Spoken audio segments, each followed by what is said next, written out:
In 1347, a Genoese ship docked at the port of Messina, Sicily.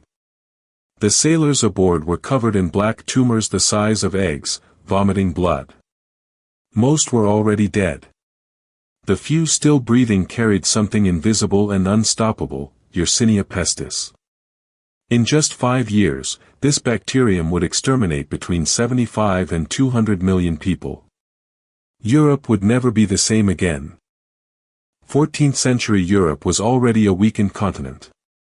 The Great Famine of 1315 to 1317 had killed millions. Wars were constant.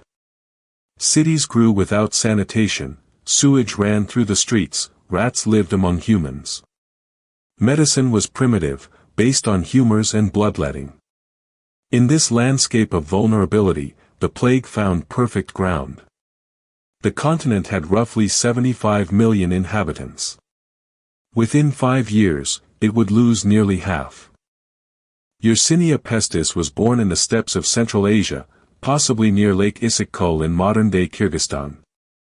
Excavations from 1338 revealed gravestones inscribed with, "Died of pestilence." The bacterium lived in fleas that parasitized marmots and rats. Through the Silk Road trade routes, infected rodents traveled thousands of miles until they reached the Black Sea ports, from where Genoese ships would carry it across all of Europe. In 1346, the Mongol army was besieging Kaffa in Crimea, a Genoese trading outpost. When the plague struck the Mongols, General Yani Beg ordered infected corpses to be catapulted over the city walls. It was possibly the first use of biological warfare in history. The Genoese fled in ships, carrying the disease with them. In October 1347, the death ships reached Messina. Europe was doomed. The plague spread with terrifying speed. From Messina, it leaped to Genoa and Venice within weeks. By January 1348, it reached Marseille. By June, it was already in Paris and London. The disease had 3 forms: bubonic, with swollen lymph nodes in the armpits and groin, pneumonic, attacking the lungs, and septicemic, which killed within hours. Mortality rates ranged between 30 and 90%. Entire cities ran out of gravediggers. Giovanni Boccaccio was in Florence when the plague arrived in March 1348. He witnessed the total collapse of Florentine society. Parents abandoned children. Corpses piled up in the streets. The city lost between 45 and 75,000 inhabitants, more than half its population. Boccaccio transformed his horror into literature. He wrote the Decameron, where 10 young people flee Florence and tell stories to escape the death surrounding them. Faced with the horror, an invisible war emerged.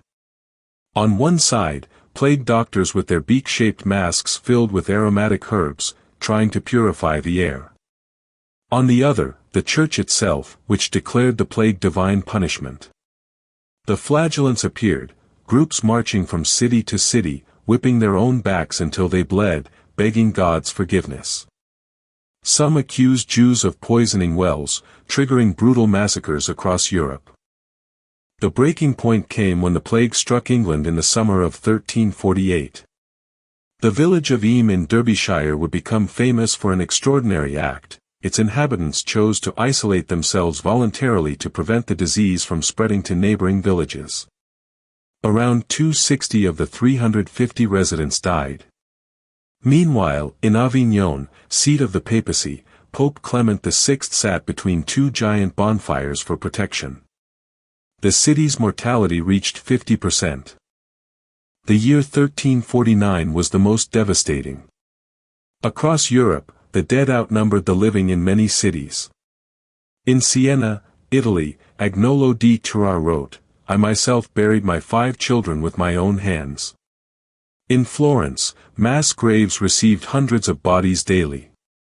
In Scandinavia, entire ships were found adrift, their crews dead.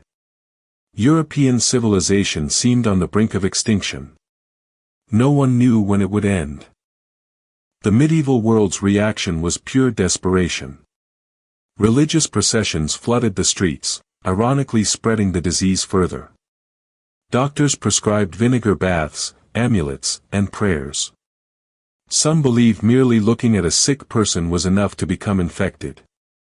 Cities began adopting quarantines. Ragusa, modern-day Dubrovnik, was the first to impose 30 days of isolation for suspicious ships in 1377.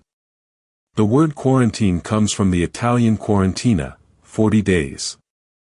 When the first wave receded around 1353, Europe was unrecognizable. The population dropped from 75 million to somewhere between 35 and 45 million. Entire villages vanished. In England alone, more than 1,000 settlements were permanently abandoned. Fields had no workers. Harvests rotted with no one to collect them. Food prices skyrocketed. Centuries of infrastructure crumbled in months. The social fabric was torn apart.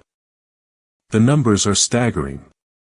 China lost around 25 million. The Middle East, another 30 million. Europe, between 25 and 50 million. But among the dead, there are human stories.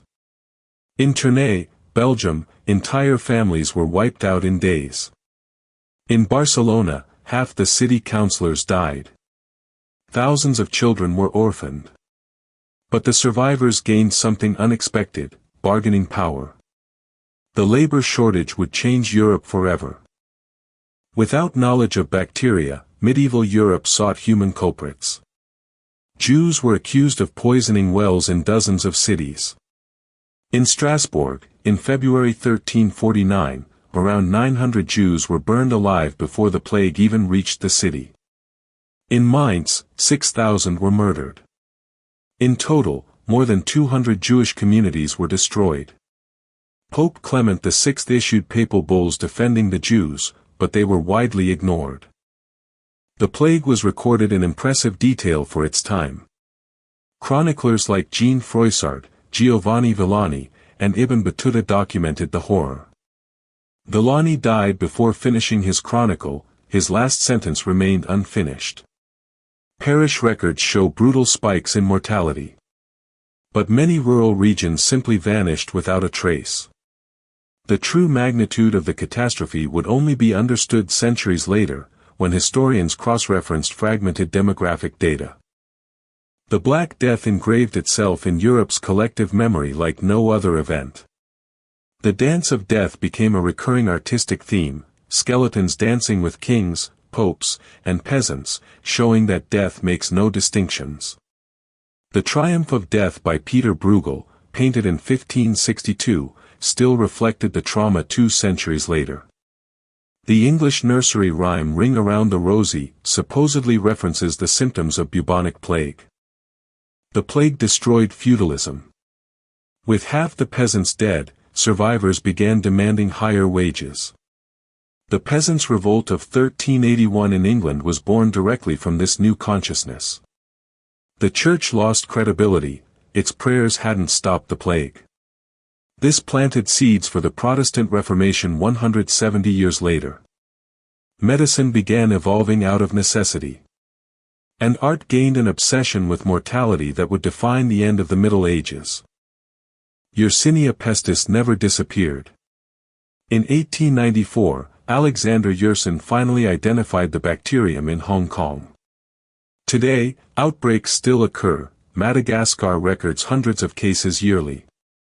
The COVID-19 pandemic drew inevitable parallels: quarantines, fear of the unknown, social scapegoats, conspiracy theories. The Black Death taught us that pandemics aren't merely health crises. They are crises of civilization that completely reshape the world.